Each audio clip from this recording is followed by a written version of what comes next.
What kind of world do I want to live in? I think about this question a lot.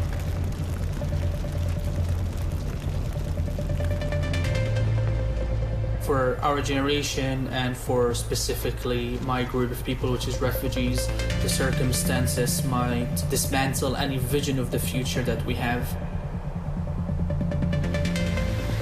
You're trying to rebuild, you're trying to make a future for yourself, and then the climate-related disaster comes and you start again. It's not about how it's affecting you now, it's about how it's affecting you your entire life. First step to understand is that we're all a part of it. None of us are going to be left out by the crisis. We're at a stage where if we don't act now, really there won't be very much left. There are generations that will never see certain things that we grew up seeing in real life. We have to start treating this like the emergency it is. To achieve the 17 Sustainable Development Goals, we have to go from an intention to a serious commitment. Business leaders really need to rethink how they conduct their business and invest in creating systems that are climate friendly. The action I would like to see is accountability. Structures being put in place where countries aren't just asked to do something, but they're kept accountable to the decisions that they make. There has to be that strong collaboration between government, between corporations, between youth activists to drive change forward. The world I would want to live in is a world where imagining the future is not a privilege. I want to live in a world where people do not give up on hope that a positive change is possible. The fact that you're listening today means that you are willing to make a change.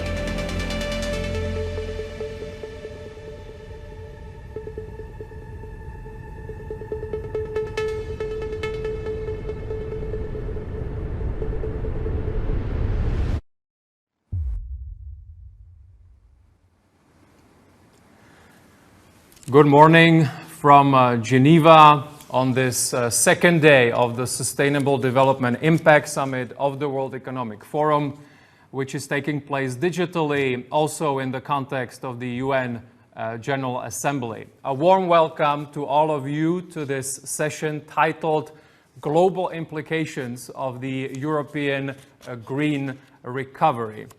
I'm here in the studio with the President of the World Economic Forum, Borge Brende, and we're excited to have with us such a distinguished panel of speakers on this important topic. Of course, we're particularly honored to have with us the Prime Minister of Belgium, Alexander De Croo. A warm welcome. And we will have with us also today Fijke Sibesma, Chairman of the Supervisory Board, Royal Philips, the Netherlands. A warm welcome. Alison Martin, Chief Executive Officer, Europe, Middle East, Africa and Bank Distribution, Zurich Insurance Group. And last but not least, Stefan Scheible, Global Managing Partner at Roland Berger.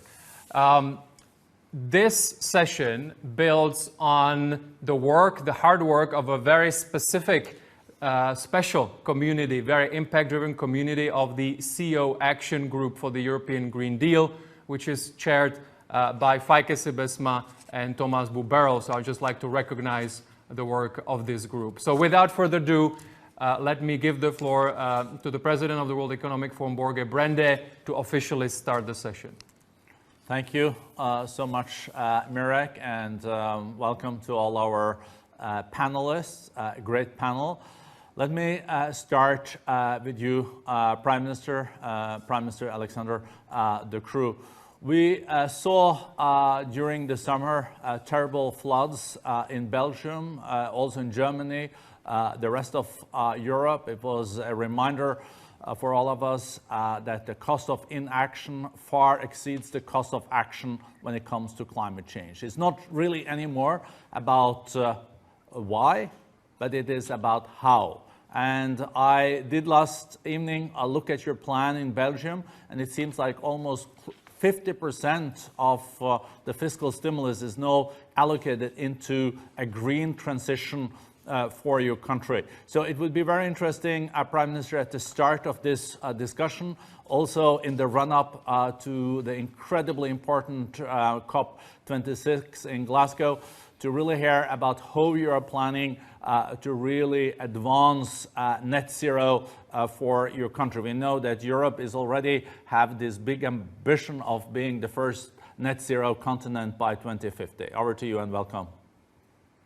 Well, first of all, Børge, thank you for the invitation. It's always a pleasure to use the World Economic Forum to discuss topics, especially this one, which I think over this summer really has moved into the minds of everyone throughout Europe and actually throughout the world. All of us have been confronted with weather phenomena which opened the eyes of even the last ones who were doubting on the impact of climate change, and also economically. Just one element: agriculture in Belgium, highly intensive agriculture. We've seen that over the last 5 years, in a lot of crops, actually the productivity has gone down. Whereas over the last decades, every year we would see a gradual augmentation of productivity. So it's in the minds of people, but it's also in the economic heart of our society today. Now, how do we do this? We're deeply convinced that technology and innovation is going to be the way we get out of this. And we as humans, we've never solved our biggest challenges by putting progress in reverse. We will only do it by shift a few gears up in using technology. And just giving you a few concrete elements. One, for example, is in zero emission cars. We've taken a decision that by 2026, all our corporate fleets needs to be zero emission. That is approximately 15% of the total of the car fleet, mandatory zero emission by 2026. That is actually quite soon. Other element is, for example, in offshore wind. Offshore wind, we are today the number 4 worldwide in installed capacity, which for a country with a rather small coastline is remarkable. We have done that by creating an ecosystem that was very attractive for our economy to invest in this. And we've created a whole sector that is basically installing offshore wind farms throughout the world today. The main point that I want to make here is that as a government, now really is the time where you can create a framework in which economic actors can take actions which are the right actions from a human perspective, but also the right actions from an economic perspective. It is clear that if you want to take steps forward, it also needs to make business sense. And making sure that it makes business sense, well, that is a task for governments. Well, thank you.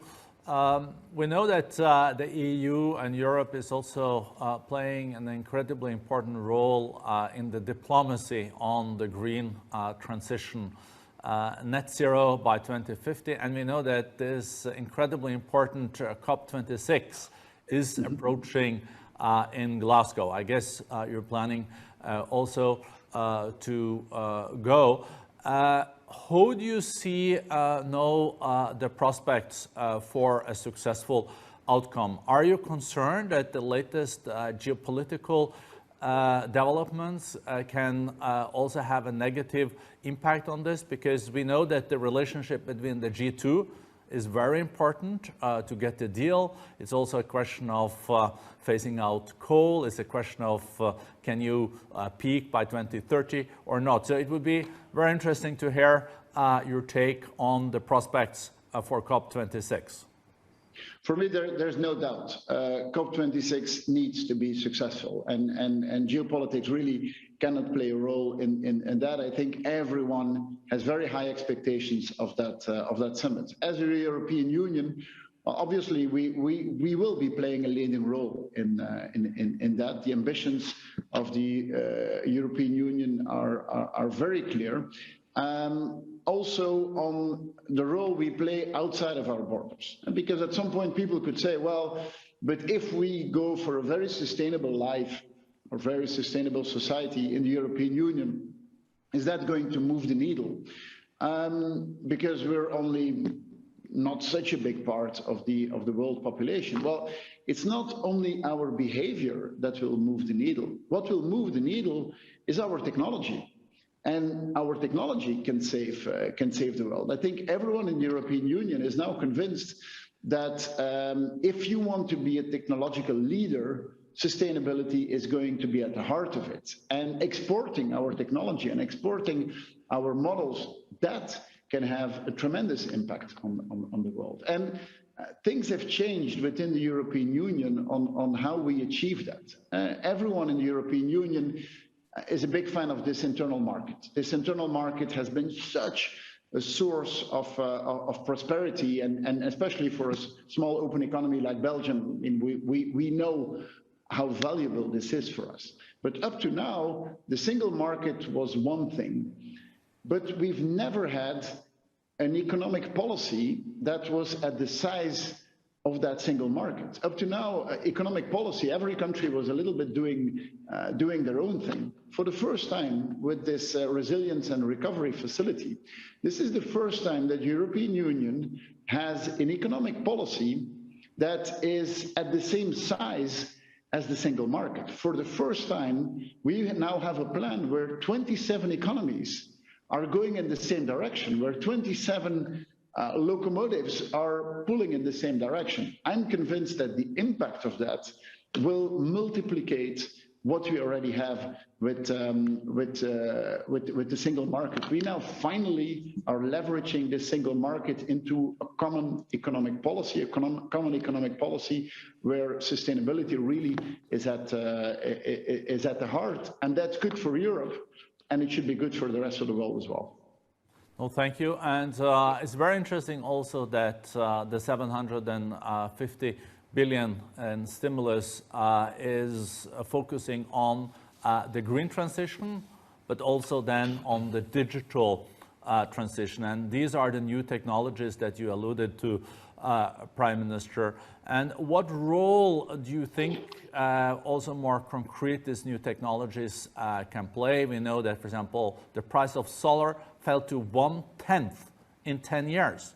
The price of wind fell to 1/7 in 10 years. No one really predicted this, but that was what happened when you put all the policy tools together and you got creativity there. But we also know that this has to happen when it comes to carbon capture, storage, and sequestration. We know this also has to come when it comes to really also getting CO2 out of the air and etc. But are you and Europe ready to take the leadership here and apply the new technologies, but also put even more of the policy tools together to make sure that these new technologies that I just mentioned are also going to be as competitive as the renewables in some areas have become the last decade?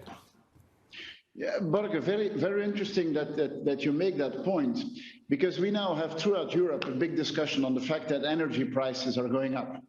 And if you look at the different technologies, I mean, the sustainable technologies are the only ones where the cost of energy is going down.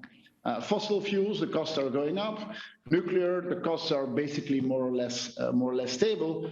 But renewables, year over year, the costs are going down, and they're going down in a very dramatic way. So if you want to have lower cost energy, well, putting your bet on renewable energy is the way to drive the cost of energy down. That's the first element. Second element, of course, is that there is a geopolitical dimension to it. And as a European Union, well, we need to be more energy independent.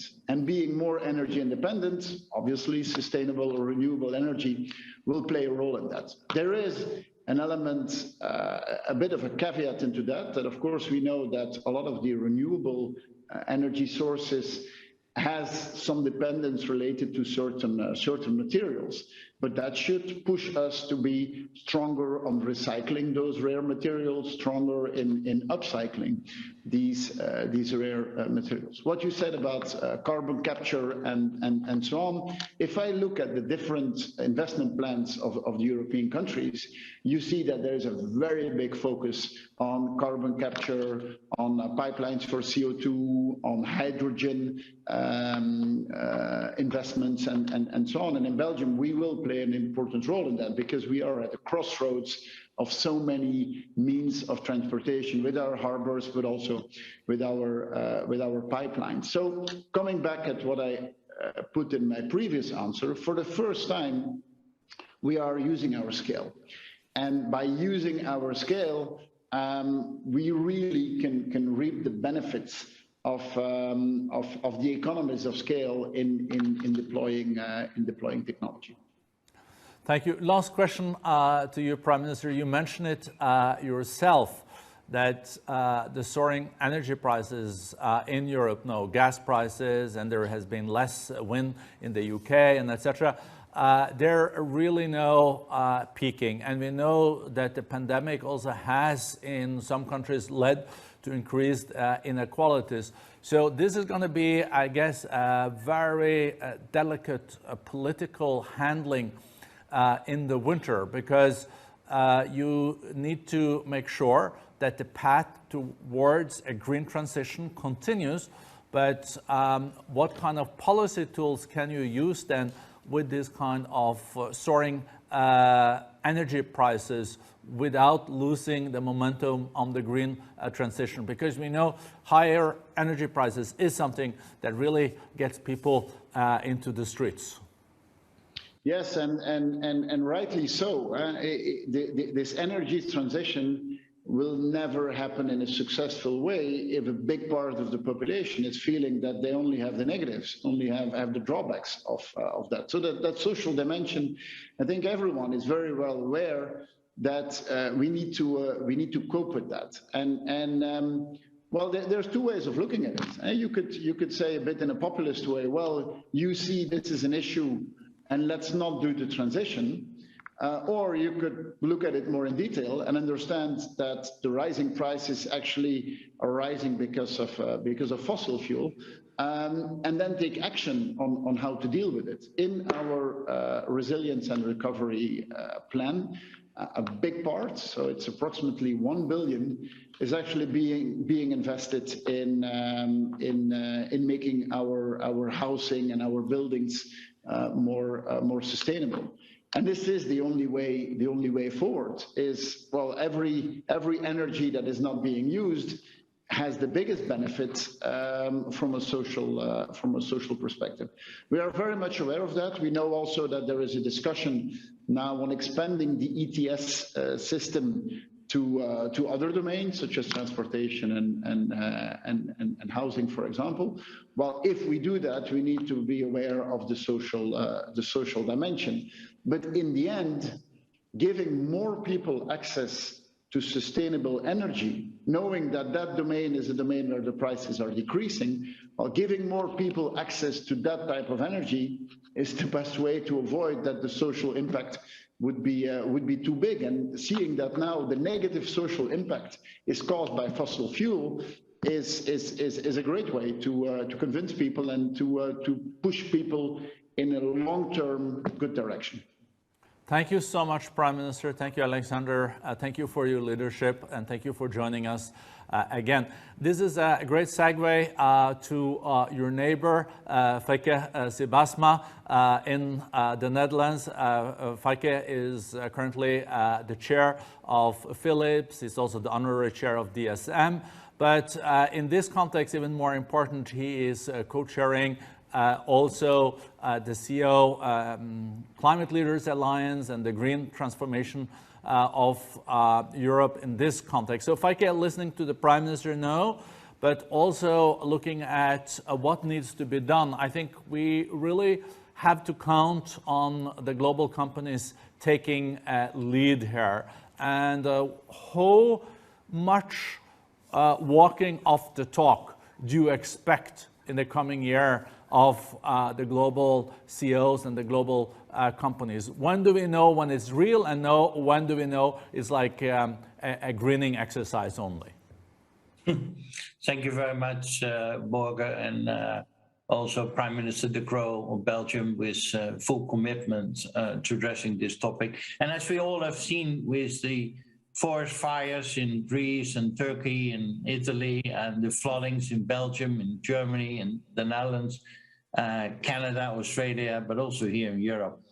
Climate change is real, climate change is happening right now. So the European Green Deal, I think, with Vice President Timmermans has been pushing with support of prime ministers like Alexander De Croo, but also, of course, the President, Ursula von der Leyen, is very important.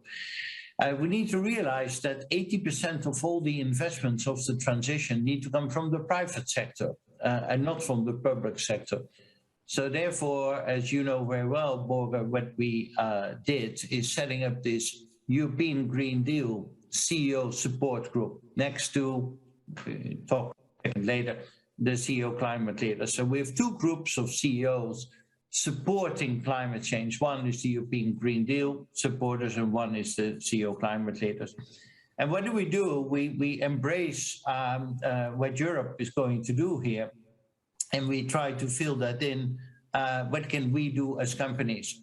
On the mitigation and on the adaptation area, I think the IPCC report indicates we are already living in a 1.5 degrees Celsius world, whether we like it or not. So we need to learn to adapt also to the floodings, to the fires, etc. And we need to further mitigate. As Frans Timmermans is saying it, it is not only that we need to take our responsibility for climate, which is very costly, etc. No, it will provide also economic growth. It will provide jobs. It will provide competitiveness. And at the end of the day, the whole world needs to change. So if Europe can change faster and Europe can adapt faster, then it could create also an economic benefit. And many companies see the same, and therefore they join. What do? We support agricultural transformation from farm to fork. We support the issues we have with mobility, by electrical cars, by different forms of energy, and of course the way of living and housing. So those three areas are very important. We hope that at the COP, the 100 billion transition will also be filled in, because we need to adapt. I would like to add also biodiversity as a topic. And this whole group, we have now 50 members supporting the European Green Deal. I co-chair together with Thomas Bubbler of AXA. And it's not a lobby group. It is a support group to governments like Prime Minister De Croo, like Vice President Timmermans, realizing that major part of the solution has to come from the private sector. Thank you, Feike. We'll come back to you. Any short comment from your Prime Minister to what Feike just said, the role of business?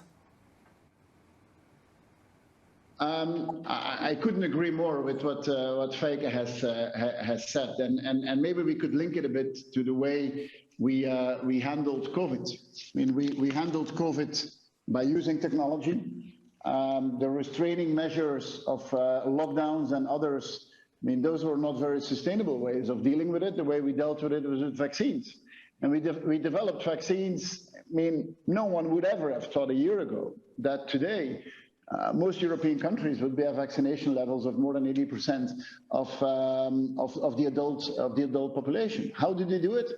Well, by putting together, every one of us, what we're best at. The academic world, at all the research that has been done over the last decades, actually, in the mRNA technology. The public sector, by putting our financing, by putting our stability, by guaranteeing the fact that we would be taking volumes, and the private sector by really, I mean, putting this applied innovation, and the private sector by working together. I mean, what we have seen between some pharmaceutical companies is amazing.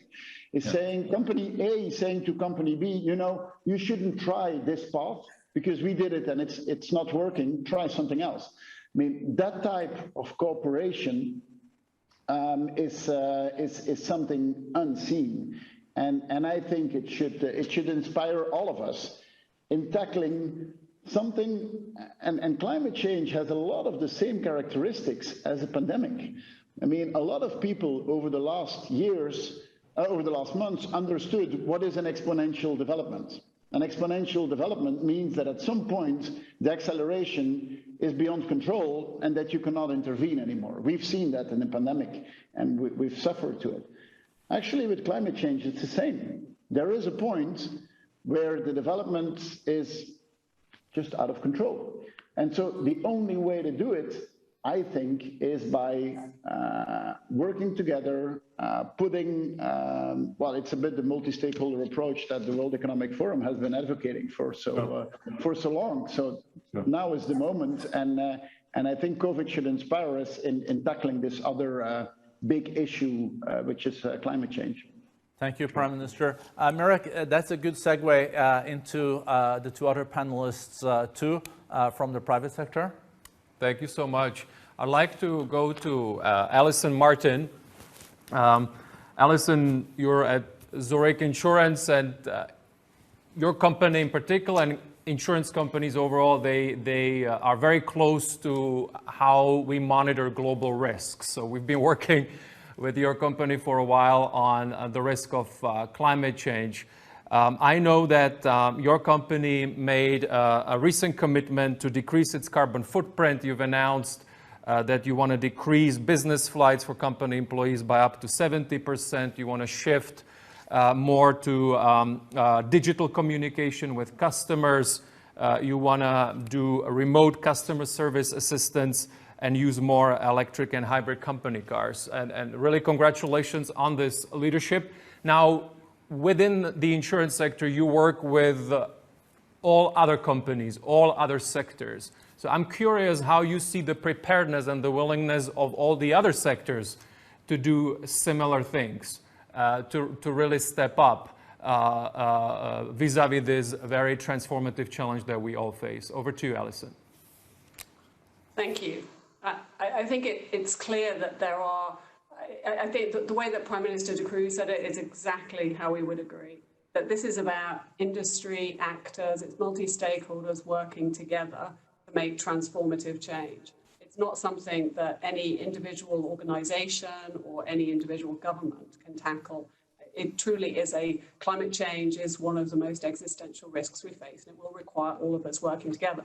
I mean, if I give the example of we were one of the founding members of the Net Zero Asset Owners Alliance, which was convened by the United Nations, and likewise, we're one of the founding members of the Net Zero Insurance Alliance.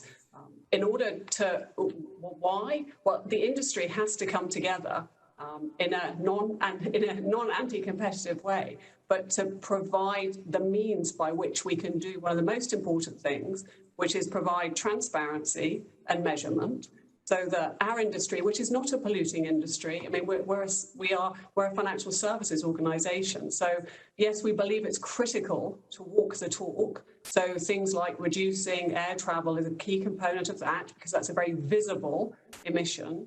However, for us, what's far more important is the financing of emissions. So the actions we take on our balance sheet, on the investment side and the underwriting side. But we can't take action in isolation. We need to do it in conjunction with the companies who we invest in and the companies who we insure, so that we can work towards a positive transition together rather than in isolation. So you do that by measurement. You do that by having an industry-wide agreed methodology, science-based targets. So we're all talking the same language. So we don't have barriers between the languages that different industry sectors use. So I think it's a really important step that the industry is coming together in financial services, has done through the Asset Owners Alliance. I mean, Europe has nearly 10.5 trillion, which the largest institutional investment group is through the institutional ownership of asset managers and insurance companies. And so we have great power to be able to effect change and to support transition. Thank you, Alison. And you're a global company, so you work in every corner of the world. So in terms of the leadership of Europe, the industry leadership of Europe in this respect, do you see then other geographies following the lead of some of the action that European companies are taking? There's clearly differences, and I recognise it's a very complex web of geopolitics and macroeconomics at play. It's not a straightforward puzzle to solve. Otherwise, we would have done it as society, as governments, and as businesses decades ago, arguably when we had a much better chance of being able to be effective. And Prime Minister De Croo was talking about, sadly, the impact, as was FICA, on the physical risk of climate change, which is crystallising year in, year out. There was $210 billion of natural catastrophe events last year. That's economic losses. Now, and that doesn't count then the human cost. So this is real, it's here and now. Now, yes, to your question, we absolutely see there are differences around the world. And if you just look at who are the founding members of the Net Zero Asset Owner Alliance and who are the founding members of the Net Zero Insurance Alliance, you can clearly see that Europe is taking the lead. And I would very much agree with what's previously been said, that I think that puts Europe in a fantastic place to take the lead in innovation, in developing the technologies that can then be used at scale in the rest of the world. This is Europe's chance. Thank you. And maybe just one very quick follow-up on farming. The Prime Minister mentioned how important it is to work with this sector. You're involved in a lighthouse project that we house within the community that FICA mentioned. Any learnings from that work of that community and how we can bring this sector along to the European Green Deal? So I think we feel very humble and very privileged to be working as part of this Lighthouse project. So it's the European Carbon Farming Coalition. And it absolutely recognises that you need to bring everybody along the journey, whether it's the smallholder farmer, whether it's the delivery, it's the entire value chain of farming needs to get together in order to understand what are the critical pain points from farm to fork and how can they be solved. Now, finance is clearly a part of that, but it's the coming together of the entire value chain that's going to make a difference. And I think the approach that's being taken to these lighthouse projects is to exactly do that, is to convene all the participants within that value chain for each industry to be able to say, how can we help mitigate one of these pain points? And I think that's definitely the way forward.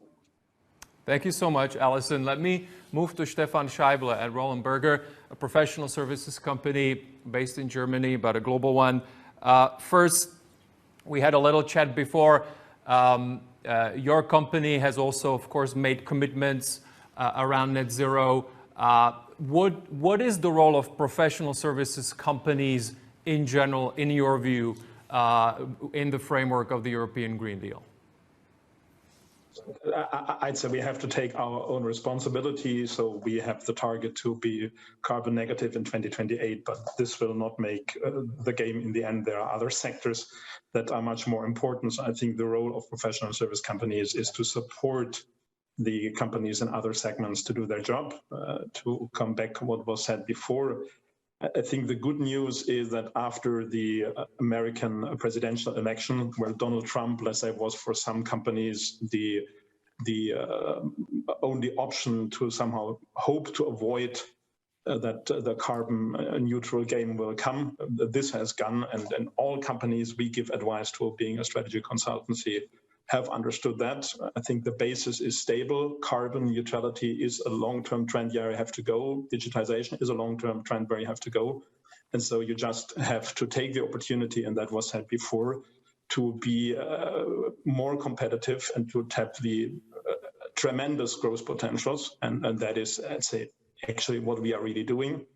We inserted in every project we do a climate impact assessment component, so to interact with a client on the climate impact dimension. And I'd say in 90% of the projects they want to do that, and it's really to go through their whole business model. Is it, let's say, sustainable regarding climate change?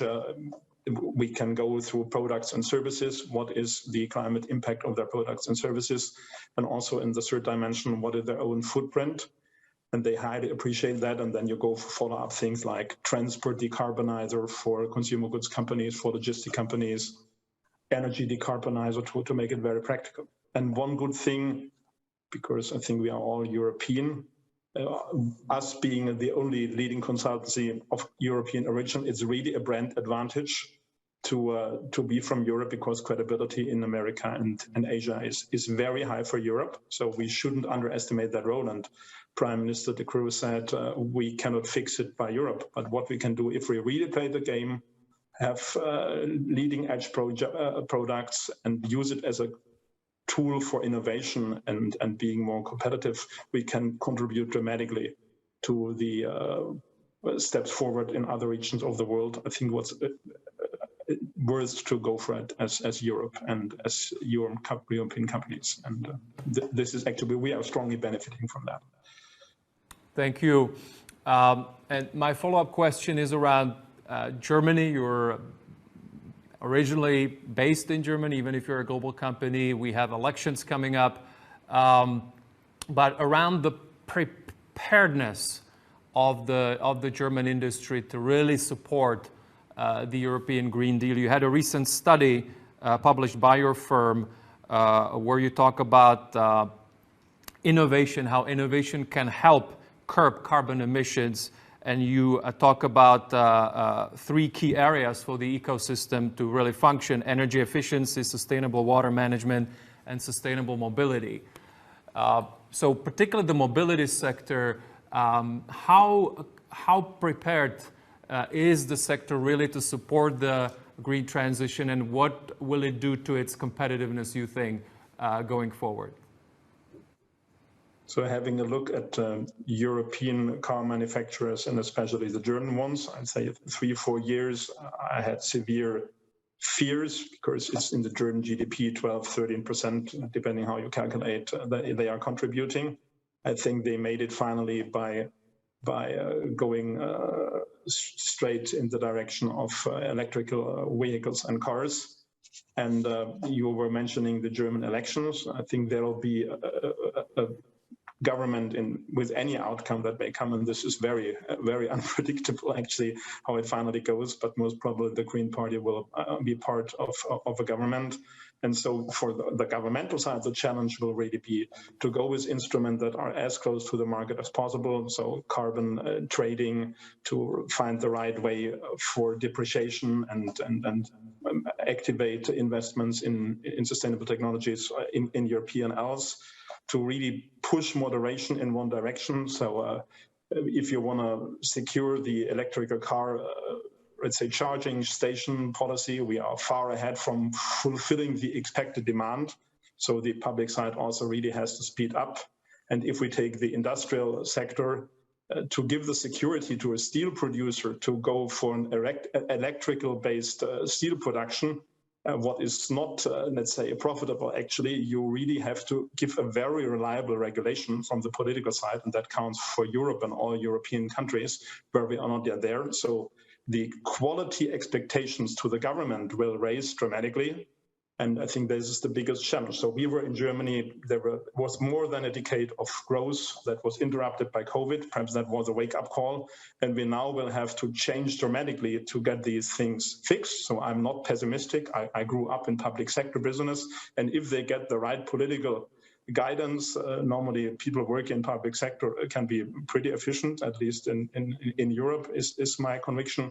But these are tremendous challenges. Just to finalize with one additional example, if we replace the fossil fuels in the mobility sector by electricity, if we replace in the industrial sector many parts of the production chain by electricity, in Germany the need for electricity will double to triple, perhaps even more, in the next decades, and how to get permitting processes sped up. And all those things are tremendous challenges. So my message is, it's understood in the industry and with the services companies, but it will be, we all together have to find a clever interaction between public sector and private sector to get that all fixed. And this will be a very interesting decade we have ahead of us. And as a consultancy, there's a lot to do.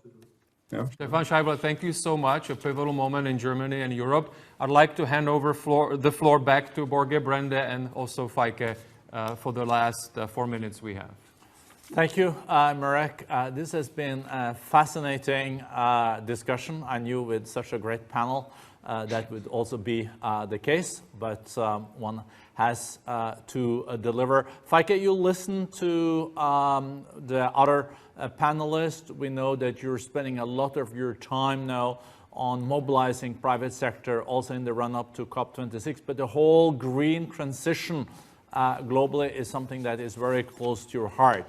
I think both you and I have been to many COPs throughout the years, and there has been ups and downs. I was this last year when we have seen also the tremendous impact that climate change is already having on our planet. Our planet is really on fire. I was hoping that this would be like another Paris breakthrough in Glasgow. It would be very interesting to hear how you feel about the prospects. And if we don't get everything we want at COP26, what is our plan not to lose momentum in the years to come? And as you said, 80% of the investments that is needed for mitigation has to come from the private sector. So there is no way around the private sector. Over to you. You can do the summing up, and you have 2 minutes. Thank you very much, Borger. My question to the governmental leaders at the COP, because the COP is in first instance meant for governmental leaders. They have the power there. Why would you not come to a deal? And I give you a false argument. Why would you not come to a deal? Because you're afraid as a government that this deal will cost you money, will go at the detriment of your competitiveness, of the economic growth, of jobs. And I tell you that that is a private sector thing. And the private sector is asking you, governments, to take bold actions. So it will not go at the cost of your economic growth, nor jobs, nor competitiveness. No, we ask you to take fierce actions to reduce the emissions, to go to net zero by 2050, and a clear roadmap towards the goal with intermediate step by 2030. With being totally transparent as a private sector as well on your emissions and the financial implications of climate-related matters, TCFD. And also, we as a private sector urge you to put a price on carbon, a meaningful price on carbon, in as many as possible jurisdictions to get the transition done. So the private sector is asking you, please team up with us. And we are not resistant like maybe the private sector was 20 years ago. We are even supporting you to take more and stronger actions. It's possible, you get our support, so I don't see any reason why not to move ahead. And that will be my call to the important governmental leaders who have all the power at the COP. No, thank you so much, Feike. You're also great on timing. It's 29:59, and you ended on that. I would again say thank you to this great panel. The SDI Summit will also touch on climate change issues in the days to come. Thank you so much to my colleague here, Mirek Dusek, and also to Teresa Belardo, that is a driving force behind this Green Recovery Europe deal, and of course our two co-chairs, Feike and Thomas. Thank you so much for joining us, and see you soon. Bye.